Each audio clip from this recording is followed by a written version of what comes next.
Bom, eu vou me reapresentar, alguns de vocês já me conhecem. Eu trabalho com audiovisual desde o início, do final dos anos 80, né? Então já considero aí uns 34, 35 anos. Claro, inicialmente, como todas as pessoas que iniciam no audiovisual no Brasil, era basicamente com o home video e depois na busca de fazer curtas-metragens em 16 ou 35 milímetros, né? Porque aquele período foi um período difícil para o cinema e para o audiovisual brasileiro. Inclusive, um período onde cinema e televisão estavam absolutamente separados, né? Cinema era uma categoria, a gente chamava o povo do cinema, e basicamente o cinema era feito em película, né? Tinha os vídeos domésticos que começaram a surgir lá por 84, 86, mas isso era um setor que era muito mais que muito mais servia para documentação social, enfim, o cinema em si era feito em película, né? E a televisão é um outro mundo, porque praticamente todos os canais de TV no Brasil que não adotaram o modelo, sobretudo o modelo europeu, inclusive o modelo americano, a partir da metade da década de 50, né? Que é terceirizar a produção. Então, no Brasil, a gente tem uma indústria televisiva, podemos assim chamar, com a sua própria teledramaturgia, em praticamente todos os canais, e a pessoa entrava como contratado temporário ou como funcionário para fazer parte do time da emissora e fazia televisão, com uma linguagem própria, etc. E o cinema, digamos, estava no outro território, né? O entrelaçamento desses dois segmentos hoje é pleno, hoje não há mais fronteiras praticamente, tanto que a gente se caracteriza muito mais hoje como produtor ou realizador audiovisual do que propriamente se caracterizar como uma pessoa do cinema, né? Eu gosto de usar cinema e audiovisual, as duas expressões, porque a figura do filme, com o seu território próprio, que começa nas salas de cinema, apesar da crise provocada, profunda crise provocada com a pandemia, já vinha num embate o setor exibidor, né? O parque exibidor, como a gente chama, com grupos e conglomerados com 100, 200, 300 salas, nos Estados Unidos com grupos perto de 1.000 salas, né? Os maiores, 500 salas, etc., ele já vinha num processo de, digamos assim, como diz o espanhol, estava se arrinconando, estava ficando no canto do ringue, né, com a emergência das plataformas de streaming, porque realmente é muito tentador para qualquer cidadão amante das artes audiovisuais poder ter uma tela, às vezes, de 70 polegadas em casa, dependendo da tua posição na pirâmide social, né? Mas hoje as TVs já começam aí com 42, 40, 50, 55 polegadas, 65, e com uma diversidade de catálogos impressionante. E hoje, o que tu gasta para quem vai com a família, falando do entretenimento, né? Cinema entretenimento. Um blockbuster, por exemplo, que vai mãe, pai, leva 2 filhos, mais o valor do estacionamento no shopping, mais a pipoca, a bombonière, com uma só ida dessas, tu acaba pagando um mês de 5 plataformas de streaming, né? Pode ter a Amazon, a Netflix, a Globoplay, somando todas elas, dá praticamente uma ida ao cinema com a família, né? Então, essa concorrência, que é uma concorrência não isonômica, né? Já era uma questão, um desafio, tanto que os vários conglomerados, os vários grupos exibidores começaram a criar uma série de promoções o dia para, enfim, né, manter aquele público que, digamos, que se move pelo rito social de sair de casa, entrar numa sala escura, ser envolvido por um som 5, 7.1, uma tela gigante na sua frente, entrar emocionalmente dentro do espetáculo, do filme, né? Mas essas pessoas não perderem essa relação, né? E aí, claro, a pandemia fez esse segmento quase desmoronar, né? Então, hoje além do desafio de produzir um filme, porque cada vez mais a rentabilidade de um produto audiovisual está dentro das plataformas de streaming, o que antes era numa certa ordem. Primeiro as salas de exibição e o home video. Houve momentos no Brasil em que o home video passou em faturamento às salas de exibição, depois os canais de TV, em primeiro lugar os canais os canais de assinatura, né, a Pay TV, e quem conseguia colocar filme na Free TV, a TV aberta, já era uma quarta janela, e ainda tinha as vendas, os direitos ancilários, né, que é a possibilidade de exibir filme em diferentes espaços, desde voos, cruzeiros, salas, até motéis, né? Então,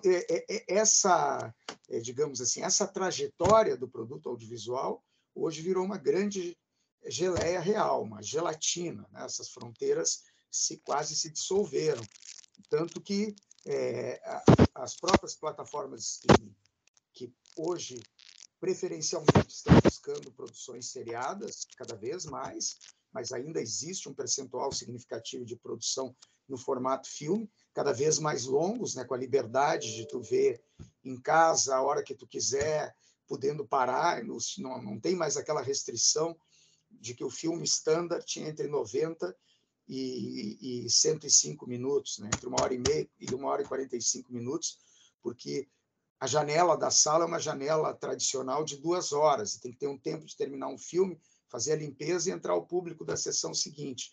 Então, sempre na tradição da indústria cinematográfica, tirando os grandes filmes, os grandes blockbusters que tinham uma liberdade maior, o filme standard no mundo todo era em torno de 1h30, 1h40, 1h45, né?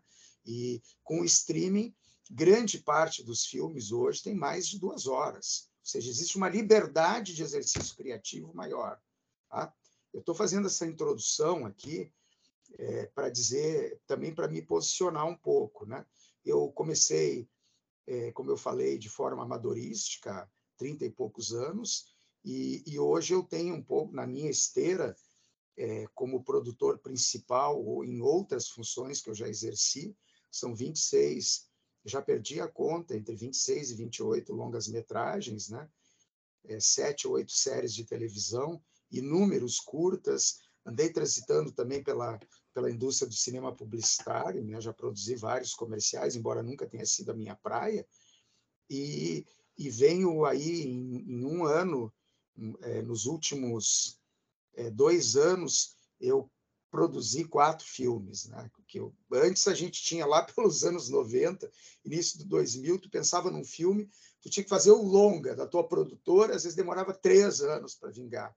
Hoje é possível. Eu fui me pós-graduar em cinema e audiovisual na Espanha entre 94 e 96, e voltei de lá com outra cabeça, com o conceito de produção em escala, né? Ou seja, não é possível tu viabilizar uma produtora audiovisual vivendo em torno de um produto, digamos assim, durante um período largo.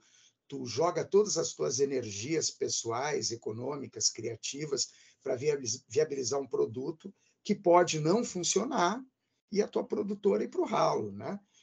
Então, eu voltei com essa consciência, venho trabalhando. O conceito de produção em escala é tu ter produtos em diferentes estágios dentro da tua produtora, ter vários projetos em andamento, né? Vou falar do cenário ideal, que é um cenário hoje que eu já estou trafegando depois de muita luta, né? Muita ralação, né? Que é tu ter um filme, tu ter um projeto em desenvolvimento, para usar a linguagem convencional, né?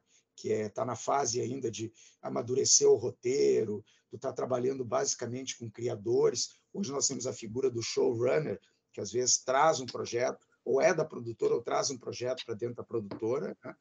Então, tu tem um projeto em desenvolvimento, tu tem um projeto que já está numa fase entrando em editais ou em captação de recursos pelas leis federais, buscando parceiros nacionais e internacionais, porque, digamos, o pedigree da minha história como produtor e realizador é a coprodução.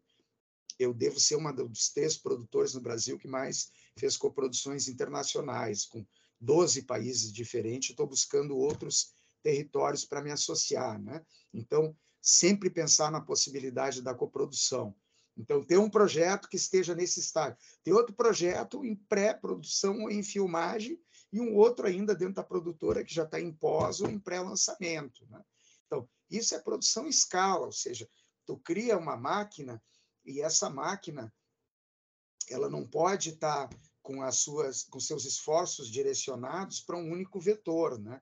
E para isso existe também um outro conceito que eu acho que é importante, e as pessoas que estão aqui, se têm produtoras ou têm a ambição de estruturar produtoras, né? Além disso que eu falei, tem um outro aspecto interessante, que é a terceirização de esforços, né?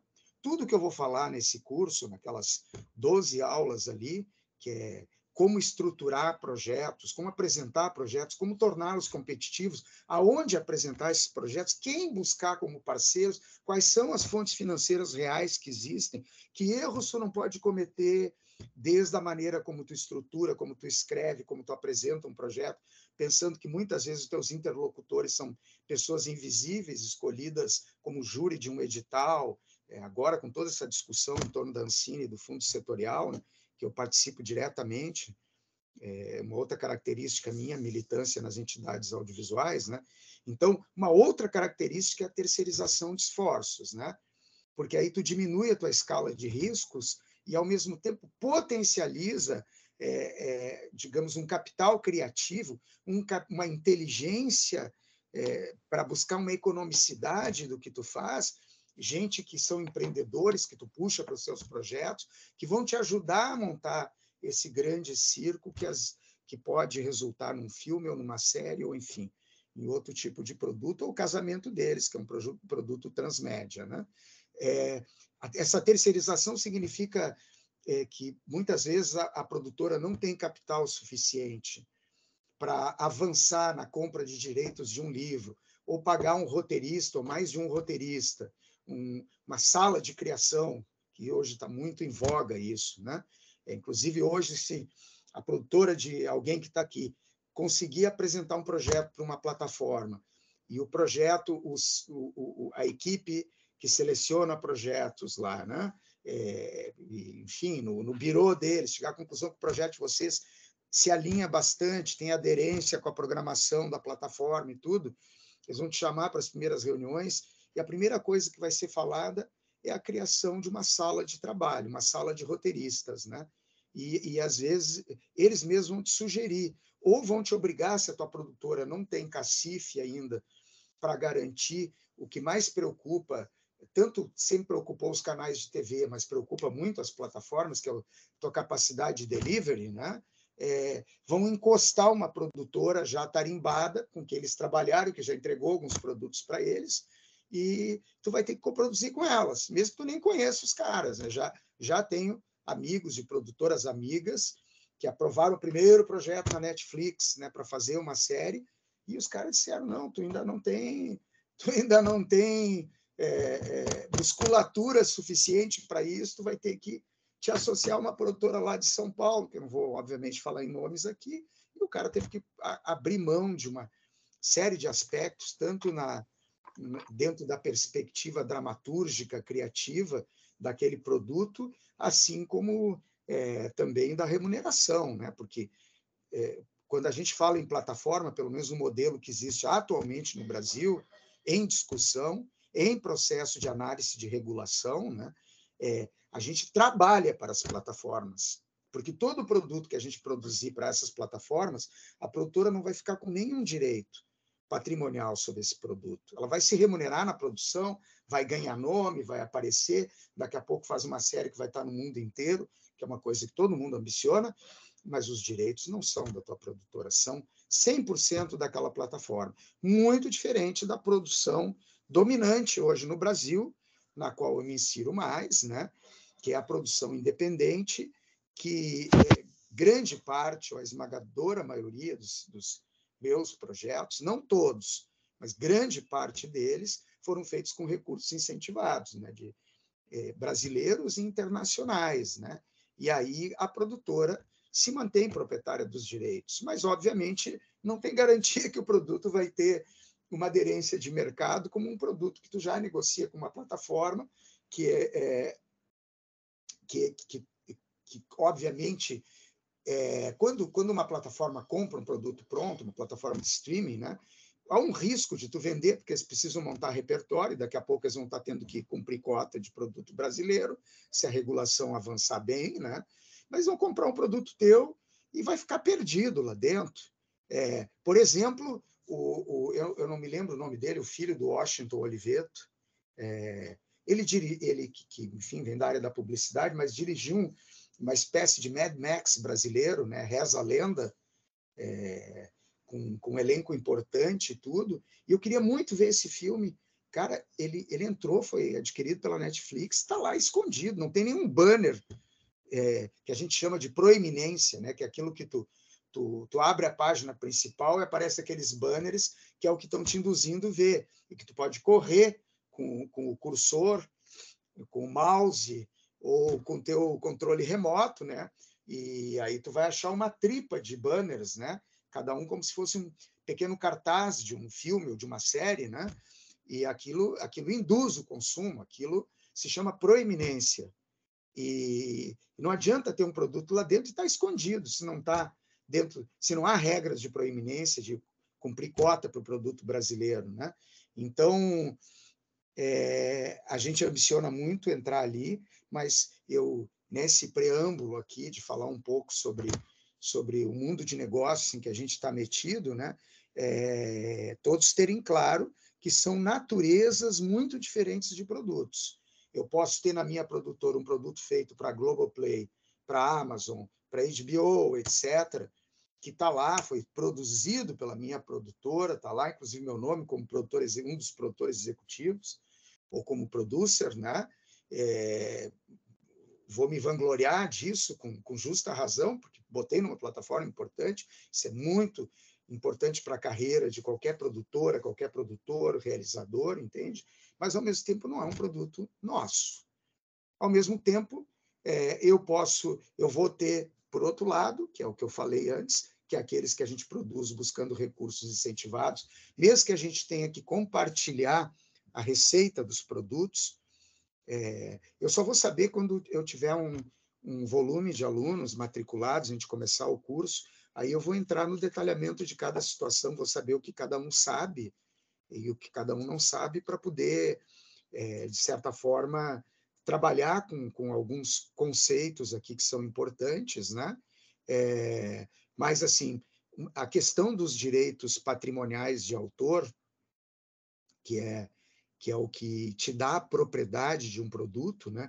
Na produção independente, hoje, feita no Brasil, na sua grande maioria, ela é feita com recurso do Fundo Setorial do Audiovisual, um fundo criado em 2008 na Ancine, e que hoje vai manejar até 2025 mais de 1,5 bilhão de reais, somados com a lei, com os recursos da Lei Paulo Gustavo, a gente vai ter cerca de 4 bilhões no audiovisual brasileiro, né, até 2025, início de 2026, de dinheiro como nunca houve, né? E esses produtos realizados com recurso do Fundo Setorial do Audiovisual, que está na programação, na ementa que eu apresentei aqui, ele é compartilhado, as receitas são compartilhadas com o fundo. Ele não é, quando a gente recebe lá, entra num edital do Fundo Setorial, tem um projeto selecionado, a produtora tem o dinheiro integralmente depositado na conta uma vez só, tá? 1 milhão, 2 milhões, 3 milhões, depende. Vai desde projetos de 200, 300 mil até 7,5 milhões, que é o teto, né? Dependendo do tipo de edital, do tamanho da produtora, da nota, do peso que ela tem no ranking das produtoras brasileiras, do peso do diretor ou dos diretores escolhidos para a obra. Quando é filme, o peso e a nota da distribuidora, que tem que acompanhar a inscrição do projeto, né?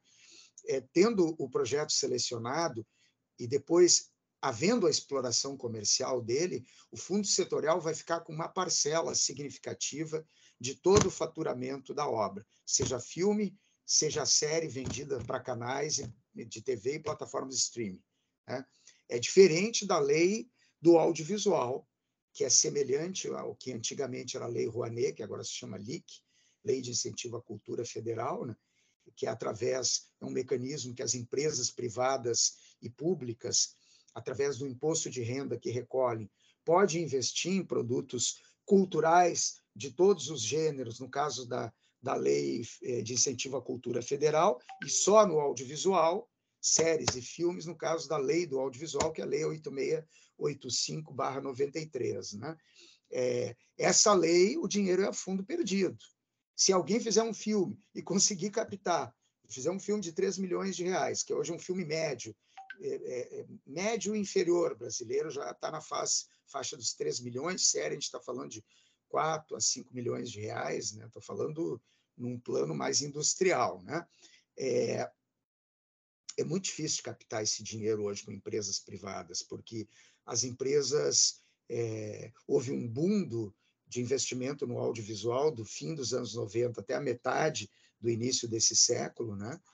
Depois começou progressivamente a haver digamos, uma pulverização de recursos, tipo a Volkswagen, que investia. A gente vai achar nessa época muitos filmes patrocinados pela Volkswagen, que é digamos, com as plantas industriais e com o faturamento que tem a Volkswagen, ela podia botar numa tacada só 1 milhão, 1,5 milhão num filme. Né?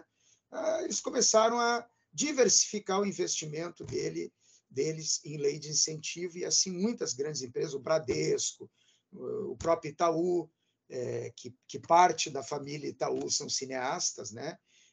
João Moreira Salles e Walter Moreira Salles, por exemplo. Apesar disso, o Itaú investe em muitas outras áreas da cultura, o audiovisual é apenas uma das possibilidades. Então, como a lei de incentivo começou a perder espaço para outros produtos culturais que têm retorno mais rápido, retorno de marca, etc., para as empresas, foi criado o Fundo Setorial em 2008, e hoje a gente tem uma frente combinada, né, que é um dos temas que eu vou tratar. É possível, digamos, é recomendável que, ao pensar lá no nascedouro de um projeto, quando eu tenho a ideia, estou desenvolvendo, ela vai se transformar num filme em longa-metragem ou numa série, digamos, é razoável, aconselhável que eu pense em mais de uma fonte, ou concentrar o meu esforço? Não, eu quero ganhar o fundo setorial do audiovisual, porque ali entra de 80% a 100% dos recursos que eu preciso, eu não me incomodo. Eu devo também escrever na lei de incentivo e buscar captar recursos com as empresas privadas, que têm 100% de dedução fiscal, através do artigo 1º-A da lei do audiovisual, como eu já falei aqui, a lei 8685. Né?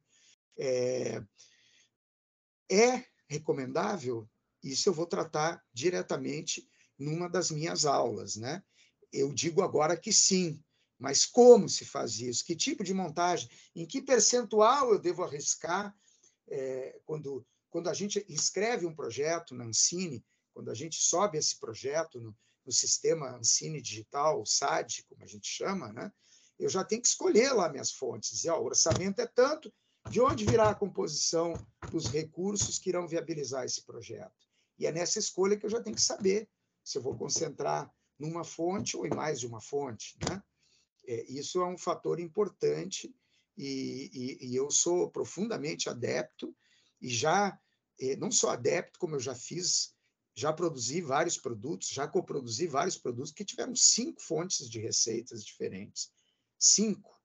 Fonte privada, fonte de fundo internacional, fonte pré-venda para canais e para distribuidoras internacionais, lei de incentivo, fundo setorial, aí já citei 5 que podem estar dentro do mesmo projeto. Então, isso é uma das coisas que eu quero abordar, que eu sou um pouco intolerante, eu sou uma pessoa que preza muito a tolerância. Tolerância hoje é um valor cada vez mais importante na sociedade que a gente vive, né? Mas, digamos assim, entre aspas, sou um pouco intolerante à preguiça intelectual, a certos estágios de preguiça, como tu te acomoda em algumas ideias e aí tu perde a tua capacidade empreendedora, né? tu tem que estar sempre inquieto, a gente deve estar sempre inquieto, sempre inconformado e sempre pensando que novas fronteiras eu posso abrir, né? Porque a gente está num segmento que é um empreendimento, por mais que a gente lide com os recursos públicos, ele é arriscado também. Tem gente que olha de fora, que ainda não viveu a experiência audiovisual e acha, pô, esses caras fazem filme, fazem série, com dinheiro público, com dinheiro de fundo, com dinheiro da lei, não correm risco como empresariado, o cara que tem uma construtora, o cara que abre uma rede de farmácias, não sei o quê, que são diferentes tipos de empresário, abre um pequeno negócio, né, que está correndo 100% de... Não, tem muito risco, sim, muito risco, porque mesmo trabalhando com recursos incentivados que não são teus, que não vieram do teu patrimônio pessoal, da tua família, do teu esforço de trabalho anterior, um passo errado na montagem do projeto, tu pode planejar, e como parte essencial do planejamento é a orçamentação de um produto, né? Tu errar o passo no orçamento, tu vai começar a filmar e não vai ter dinheiro para terminar.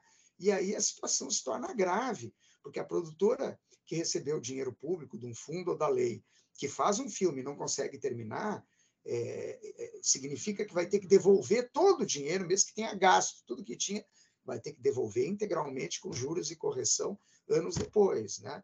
Então, é um risco, é totalmente arriscado.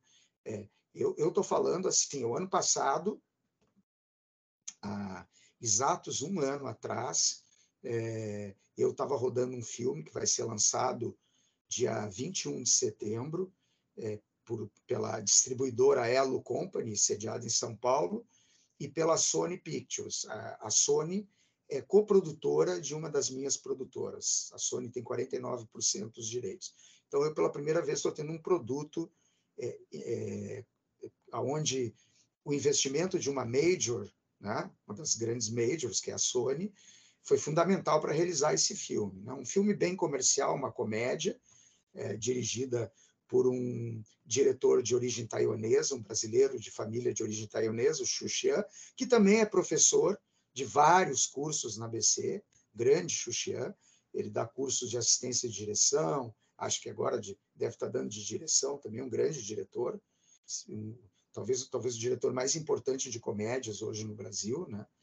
A gente rodou esse filme lá no Ceará, o filme vai ser lançado agora, e dentro essa foi uma experiência, porque era um filme médio superior, eu diria que para a época em que ele foi concebido, ele era um filme caro, né? Um filme de alto orçamento, né? Um filme na casa dos 5 milhões de reais, mas ele ficou parado 4 anos o projeto, com o desgoverno que a gente teve, né? Que parou tudo na Ancine, e a gente teve que executar um filme no ano passado com um orçamento de 2018. Né? E esse filme ele tinha também, ele teve 5 fontes de financiamento, e a montagem dele foi uma montagem muito arriscada, porque ele era uma obra com grande elenco, um elenco próprio para produções comerciais, né? A Fabiana Carla é a protagonista do filme, Daniele Vinitz, e, enfim, outras pessoas do elenco que já circularam e atualmente estão em várias novelas, Globo, Record, etc.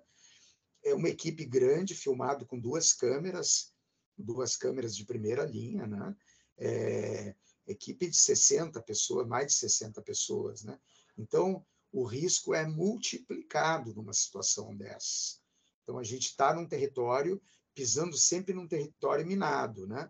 E um ano depois eu volto para o Nordeste, né, de onde eu vim há 2 semanas, 1 semana e meia, na realidade, e a gente rodou outro filme com outro perfil, menos da metade do orçamento desse do ano passado, um filme dirigido pela cineasta paulista Eliane Café, premiada Eliane Café, né, também chamado de Lili Café, um filme rodado com parte do elenco como não atores, pessoas da comunidade local, um filme de corte autoral, um filme pensado para começar a carreira em festivais brasileiros e internacionais, para, a partir daí, ter uma pretensão comercial, porque não é uma narrativa digamos, dentro desses estereótipos de filme de arte, filme comercial, o que eu falei do ano passado, De Repente Miss, se enquadraria estereotipicamente na categoria do filme comercial, uma comédia, né? Uma comédia ligeira, uma comédia romântica, uma comédia família. E o desse ano, um filme de corte bastante autoral e que não se projeta para grandes plateias, né? Então, eu estou vindo de viver duas experiências diametralmente, não vou dizer opostas, mas diferenciadas, né?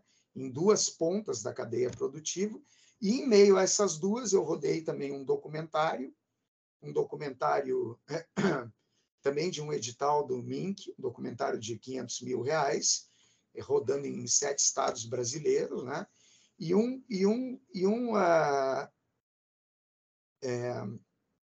telefilme para o Canal Brasil, em coprodução com a Argentina, que ficou pronto agora, está lá sendo analisado para o Canal Brasil, não sei quando vai ao ar. Então, e também coproduzi uma série de ficção, fui produtor executivo, que não é da minha produtora, uma série de ficção em coprodução com a Argentina, que deve entrar no Prime Box Brasil em 2 meses. Então, eu tive uma experiência de 5 produtos em 2 anos e meio, né? E todos eles com um pedigree particular, todos eles eu participei do processo de montagem, desde a ideação do processo, quando ele era uma ideia, quando ele se transformou num roteiro, e como desenvolver o projeto em si, porque antes mesmo do roteiro, tu já começa a pensar nele como um projeto, né? Projeto significa pensar holisticamente, pensar globalmente, que vai desde a montagem financeira, perspectivas de mercado, espaços a serem ocupados nos espaços de exibição e circulação de produtos audiovisuais, enfim, tu começa a pensar tudo ao mesmo tempo, e a partir do momento que tu tem ele já mais desenvolvido, já estando na categoria roteiro, mesmo que não seja o tratamento final do roteiro, né? Que aí tu começa a montar o plano concreto e ir à luta para viabilizar o projeto. Eu acompanhei esses projetos em todas as etapas, esses 5 em 2 anos e meio, alguns tendo começado a ideia há 5 anos atrás, né? Que teve aquele período que eu já mencionei aqui da parada, e quero falar muito sobre essas experiências. Diferentemente, eu dei aula na universidade já durante 17 anos, em 3 universidades diferentes. Em 2015, eu não consegui mais me manter na produtora e tendo que dar aula 3 vezes por semana, né? Então, declinei de seguir a carreira como professor na universidade. Gosto de dar esses cursos, mas diferentemente daquela ideia um pouco professoral de que tu tem uma ementa, tu tem um certo padrão de conteúdos que tu tem que desenvolver, dar aulas expositivas, etc. Eu me situo muito mais num terreno de associar a prática, digamos, acadêmica ou enfim, de cursos, workshops, etc., com o fazer profissional, com a praxis, né? Para usar um termo da filosofia e da ciência política, a praxis, né? Isso, ou seja, tipo, eu fazia muito isso nas minhas aulas. Eu estava voltando do Festival de Berlim, uma escapada no Festival de Berlim, lá uma semana, voltava, caía em aula. Eu não ia dar o conteúdo, aquele padrão que estava na emenda e tudo. Eu voltava, assim, de Berlim chocado, tanto dos filmes que eu vi, como das rodadas de negócio, das reuniões, dos encontros no mercado do filme, que se chama European Film Market, né? Essa matéria viva que eu gosto, né? Que ela está exemplificada no fazer. Então, eu tenho, digamos assim, para oferecer uma experiência viva. Não é uma experiência do passado, é uma experiência do presente e do futuro, porque tem coisas que eu estou fazendo que já estamos com mais 2 filmes em andamento. Eu já estou com uma parceria com outro filme em Brasília. Eu trabalho com várias produtoras, né? Então, não existe, eu não consigo trabalhar com a noção de passado, né? Porque o que foi feito ainda repercute, porque ele tem uma vida comercial, ele cria processos associativos, ele atrai parceiros, né? E então estou sempre trabalhando nessa perspectiva de vivendo o presente e futurizando as coisas. E é isso, em termos de conteúdo, quando eu falo na experiência vivida e falo desses, por exemplo, usar esses 5 projetos, assim como outros, para exemplificar situações que eu vou expor aqui, é para falar com o sentido de presente, né? Como que essa experiência pode servir para alguma coisa com os desafios que a gente está vivendo agora, que é a abertura da Lei Paulo Gustavo, que eu já falei aqui, que vai botar muito dinheiro no mercado, mas bastante pulverizado por todo o país, com as chamadas do fundo setorial, com o fundo ibero-americano, que se chama Ibermédia, com a possibilidade de fazer parceria com produtoras europeias e acessar fundos dos institutos de cinema dos diferentes países e o Fundo Europeu Eurimages, a possibilidade de... E a outra, o outro modelo de negócios, que é trabalhar diretamente de maneira privada com as plataformas, que hoje são poucas produtoras no Brasil. Eu não sei apurar, mas eu chuto sempre que eu digo tem 30, 40 produtoras no Brasil nesse momento, talvez um pouco mais, que estão produzindo os originals para essas grandes plataformas, né? E no Brasil tem hoje cerca de 4.000 produtoras ativas. Então, se tu tiver 40 hoje que estão entrando nas grandes plataformas em 4.000, isso aí é 1%, né? Então, digamos, 1 a 2% das produtoras brasileiras estão chegando no topo. Mas o resto todo quer fazer audiovisual, quer continuar fazendo, quer acessar os recursos, né? Então, é isso que eu estava falando da intolerância, né? De não pensar, a intolerância é não pensar pequeno, né? Tu não pode pensar num produto como dentro da tua paróquia, da tua aldeia, mesmo que a tua história seja uma história com um encaixe extremamente regional, tu vai filmar numa cidadezinha pequena, uma história de uma pessoa de lá e tal, criar um drama de família, tarará, que pode dar um puta filme, uma puta série até, mas mesmo o olhar sendo muito focado numa situação de impacto local, regional, né, ela tem que ser pensada dentro de uma perspectiva de universalidade. De que maneira eu posso fazer esse filme? Rodado lá em Vassouras, no Rio de Janeiro, né, ou em sei lá, em uma cidade do interior de Goiás, e um canal, uma plataforma que atua na Croácia, se interessar por exibir o meu, comprar, adquirir, exibir o meu produto. Então, essa é a perspectiva que eu quero passar a ideia nesse curso, que todo mundo tem que abraçar, né? Porque hoje o audiovisual rompeu todas as fronteiras. E o lado bom das plataformas streaming, né, é que cada vez mais há uma aceitação dos diferentes idiomas. Porque antes era aquela coisa, ou a gente fazia um filme no Brasil, falado em brasileiro, né? E ia circular no mercado brasileiro, eventualmente premiado num festival importante, ele podia ter algumas sessões na França, na Alemanha, chegar na Argentina, onde raramente chegam filmes brasileiros, né? E por quê? Porque o nosso idioma é um idioma que não dialoga com muitos países, né? E o mercado dos países luso-africanos são mercados muito pequenos, Portugal, os países de fala portuguesa que tem. Então, a gente sempre sofreu um pouco com essa limitação, né? E outros países também, né? A Lituânia, países pequenos, com grande, uma inteligência criativa lá para rodar ótimas histórias, a Turquia, mas assim com muita dificuldade. Agora, com a entrada do streaming, quem hoje é espectador e tem assinatura de uma ou mais dessas plataformas, vai ver que tem filme tem série eu mesmo assisti 2 séries da Islândia, ótima série. Jamais imaginei que eu ia assistir um produto da Islândia falado em islandês. Às vezes eles falam um pouco de inglês, porque todos eles lá nos países nórdicos têm 2 idiomas. Também jamais pensei que eu ia virar fã de produtos da Turquia. A Turquia hoje está com uma indústria audiovisual potentíssima e potencializada pelas plataformas de streaming. E cada vez mais há uma aceitação, inclusive, do público americano, que nunca aceitou. Para te entrar com um filme nos Estados Unidos, ou tu dublava em inglês, ou tu ia ter um circuito muito fechado, umas salinhas em Nova York, outras em Boston, outras em outra em Los Angeles. Raros filmes estrangeiros fizeram grande carreira nos Estados Unidos, porque o americano está educado para escutar em inglês, né? E as plataformas estão quebrando um pouco esse paradigma, porque eu não vivo nos Estados Unidos lá, mas eu não imagino que os caras, essas séries turcas que estão em todos os países, inclusive os Estados Unidos, que eles tenham dublado para inglês. Imagino que não, embora provavelmente ofereçam opção de dublagem, né? Mas assim, não é um impositivo só ser dublado. Ela está lá colocada no idioma original, tu pode escolher, né?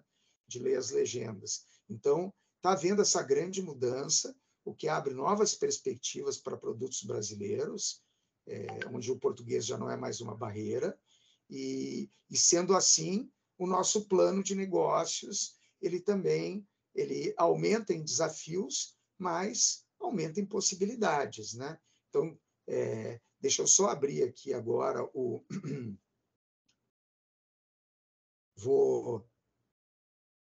Eu já falei para burro aqui, eu quero abrir para perguntas, mas só para ler aqui, ó, o que são os tópicos que eu vou tratar no curso, né? O audiovisual como negócio, riscos e oportunidades. Já falei um pouco sobre isso, quero aprofundar, e eu quero analisar com os que forem alunos e alunas vários cases bem-sucedidos e outros mal-sucedidos, né? A montagem financeira, as fontes de financiamento, a mitigação de riscos, porque é isso que eu também já falei, assim, ainda inicialmente, superficialmente aqui, do pulo errado que a gente pode dar. Eu quero analisar alguns orçamentos, né, para ver onde estão os riscos maiores e ver como a gente pode se prevenir disso, né? As leis de fomento e a epopeia em levantar recursos, bem como métodos de cruzar fontes de financiamento de diferentes origens e naturezas. Já toquei um pouco nisso aqui, introdutoriamente. A lei do audiovisual, as leis estaduais de fomento, regras, vantagens, limitações. Isso eu apenas citei aqui, né? E, embora eu não seja um conhecedor profundo do PROAC de São Paulo, das leis de fomento do Rio e em outros estados, já tive sócios em outras produtoras que usaram esses mecanismos, né? E isso é uma possibilidade. O São Paulo tem a SPCine, o Rio tem a Rio Filme, e agora essas duas instituições vão financiar vários projetos também, e é possível pensar uma montagem do projeto usando recursos desses fundos regionais com os nacionais, né? Depois, uma aula específica sobre a Lei Aldir Blanc, que ela é lá para frente, porque eu vou precisar, porque ainda não existe uma formulação, uma regulação clara de como essa lei vai se estruturar nos diferentes estados, mas eu quero analisar ela em profundidade para a gente ver, inclusive, que natureza de produto, que perfil de produto pode ter mais chance de ser selecionado, né? Analisar o fundo setorial do audiovisual, ele que foi uma revolução, que significou desde 2008, né? E pensar os diferentes formatos de projetos e linhas de financiamento que o fundo abriga, analisar vários cases aqui que se financiaram por esse fundo e que foram muito bem sucedidos, né?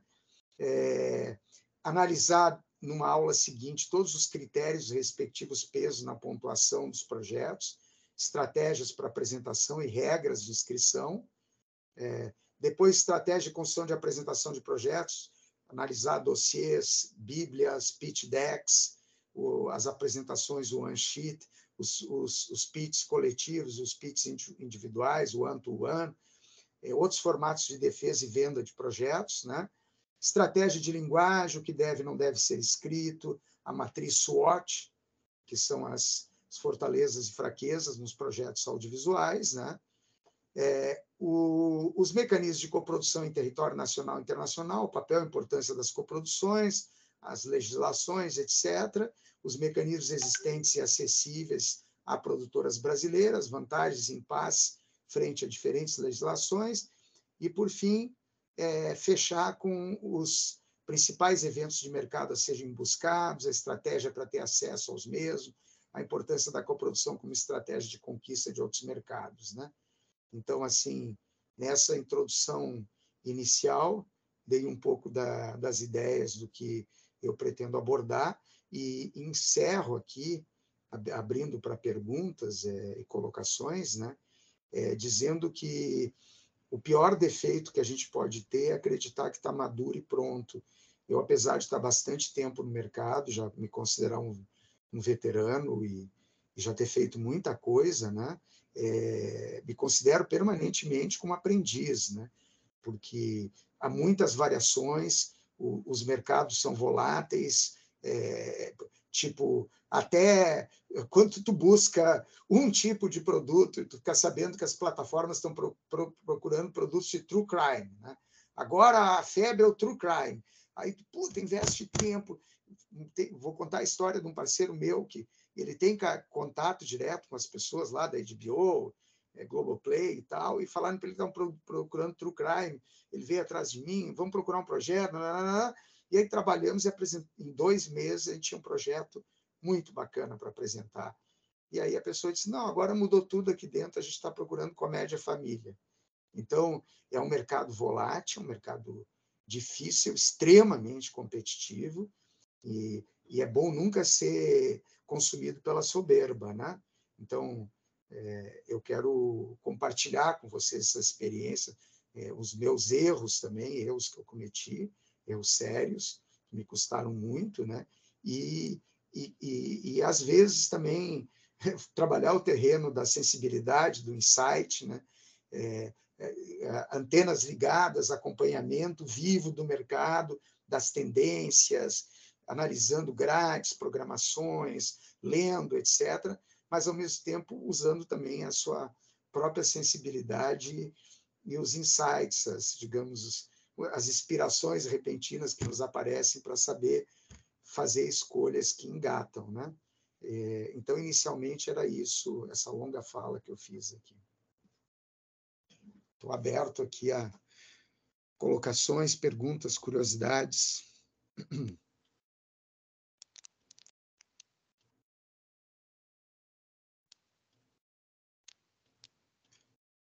Volto a dizer aqui que o César Moraes, que está aqui, grande diretor de fotografia, já trabalhei com ele numa produção. Ainda não trabalhei com o Faisal, que estava por aqui, não sei se ainda está. E a Adriana, a Adri Bruckmann, indiretamente trabalhei com ela também, que está na ABC, porque eu coproduzi o Tempo e o Vento com o Jaime Monjardim, e nesse período a Adriana trabalhava junto com o Jaime.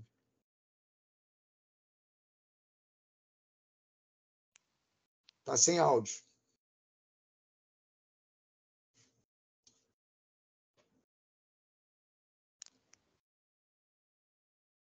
E aí, gente, ninguém vai falar?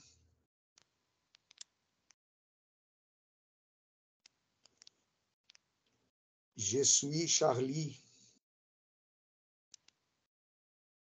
Está sem áudio.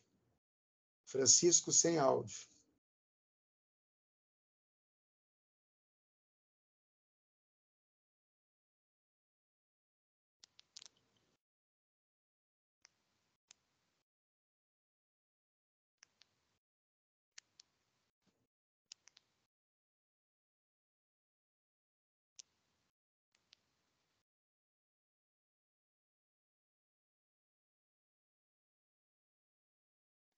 Eu queria compartilhar com vocês o cartaz desse filme que a gente vai lançar em breve. Isso é um fator que eu também vou analisar subsidiariamente, né, embora não esteja entre os temas da ementa, que é a estratégia de comercialização, né? Isso vai estar presente em Alô? Agora te escuto. Entrou, né? Era configurações aqui do dispositivo. Então, não, eu gostei muito da sua exposição, excelente, né? O trabalho que você tem feito. E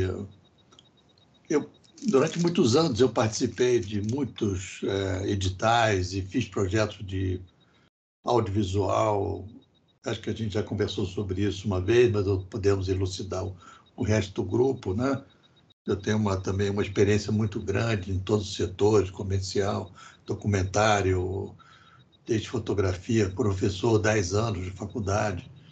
Mas, no momento, eu eu estou me dedicando mais a roteiros de longa e um de série em inglês, para tentar o mercado internacional. Mas eu não tenho mais o fôlego e a estrutura que eu tinha de produtora para entrar nos incentivos e como é que chama? Nas leis, né? De incentivo. Meu, a procura do incentivador era um desespero, era um pesadelo para conseguir alguém para investir, né? Botar o imposto de renda.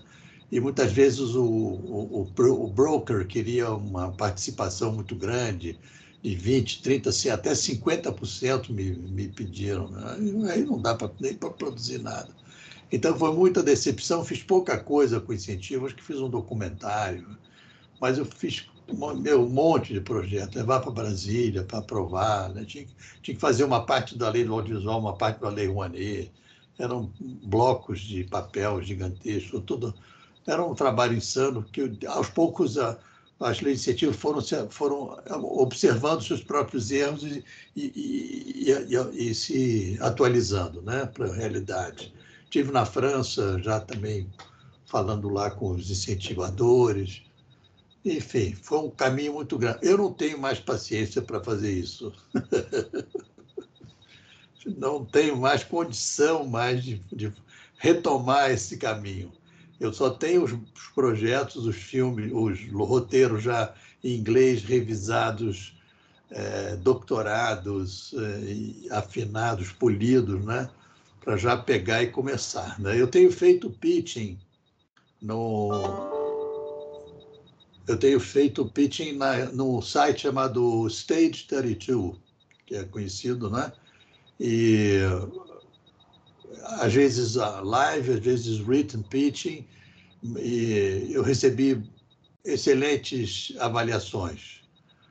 Alguns até pediram roteiro, mas na última hora não fecharam o negócio, não toparam, né? E alguns disseram, não, isso aqui é muito grande para mim, isso aqui é como você fala, tem mudanças do mercado, né, para saber que tipo de filme que eles estão precisando, né? Se é uma comédia, se é um terror, se é isso. E agora tudo tem que ter uma inclusão social, tem que ter personagens de cor preta, asiática, homossexual, né? Tem que ter todas essas... Virou uma fórmula, né? Às vezes o filme até fica... Às vezes eu assisto muitos filmes, Netflix e Amazon, e quando começa essas imposições, que não sei, não pode ser somente mercado, deve ter alguma coisa política por trás também, da inclusão de determinadas coisas que tem que ter no filme, e ficam até falsos, né? Sai fora do contexto, mas enfim, é o jeito deles fazerem, e a gente não vai discutir. Mas, enfim, é isso. Eu estou, no momento, eu gostaria de fazer o seu curso, mas eu acho que eu não botaria em prática. Seria uma participação apenas pela sua simpatia, pela sua maneira de dar aula, que é fascinante. Mas eu agradeço aqui. Francisco, seria muito interessante tu te inscrever no Frapa, né? Festival de Roteiros de Porto Alegre. O Frapa está se tornando um corpo de pegada muito importante. Vem todos os players estão vindo para cá todos os anos, né, para Porto Alegre, porque é o único festival de roteiros que existe. E, nossa, muitos projetos que se viabilizaram através do Frapa. Opa! E do Frapa vem produtores que estão abertas as inscrições. Tu inscreve projetos, roteiros. Ele é um festival de roteiros. Tá. Frapa. Já está na 12ª edição, eu acho. Certo. Cada vez mais bem sucedido. Falei, inclusive, um que foi meu aluno aqui do Pará, o Pedro Coceiro, não sei se foi na mesma turma que tu fez. O Pedro está escrevendo 2 ou 3 projetos dele no Frapa. Ele também se dedicou a desenvolver roteiros. E, na realidade, assim, ó, Francisco, esse assunto aí, pelo menos em 2 das aulas que eu vou dar, eu vou abordar bastante o aspecto da busca de conteúdos e como viabilizar a negociação de conteúdos que tu elabora, porque as pessoas que fazem esse tipo de curso não é porque são somente produtores ou têm produtoras, né? Tem vários empreendedores que eu mesmo colaboro nos roteiros que eu produzo, dos filmes e séries que eu produzo. Já, inclusive, um dos filmes, o primeiro que eu produzi, eu assino junto o roteiro como colaborador, que ganhou o Kikito em Gramados de melhor roteiro longa, né? Em 2005. E vou falar um pouco também sobre essas variantes do mercado para diferentes ofícios, né? Entre eles o ofício de roteirista, o ofício de showrunner, que agora está cada vez mais se impondo, né? Aquela pessoa que cria, que tem a ideia, que desenvolve o conteúdo, que tem outros colaboradores como roteiristas, mas que conduz, é capaz inclusive de dirigir alguns episódios e ser um dos produtores também. A figura do showrunner hoje tem múltiplas aplicações, né? Mas valeu, Francisco, obrigado aí pela tua colocação, tua colaboração. Tá bom, Vamos ver se querido. alguém se anima mais aí a... É sempre um prazer te ouvir, Beto. Obrigado.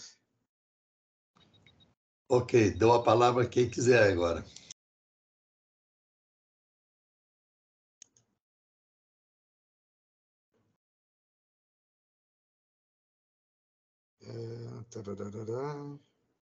Olha, tem alguém aqui... Ah, a Fernanda está em espera.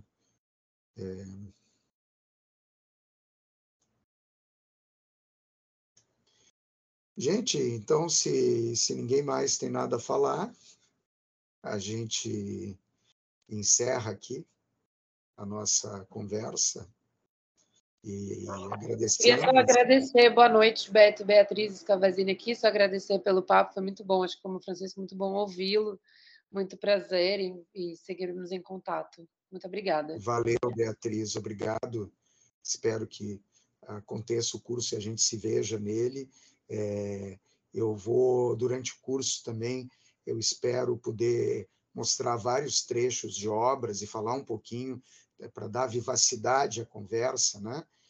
Já fiz isso nos outros cursos que eu dei na ABC, vou fazer agora com produtos novos que foram lançados nesses últimos 2, 3 anos, alguns produtos antigos, porque tem alguns que eu não mostrei na época, mas eu gostaria de falar. Eles vão emoldurar diferentes modelos de produção e coprodução que eu participei, ou que eu conduzi, né? Então, quero tornar isso digamos, encontros bastante vivos. Legal, bacana. Tomara que nos vejamos em breve.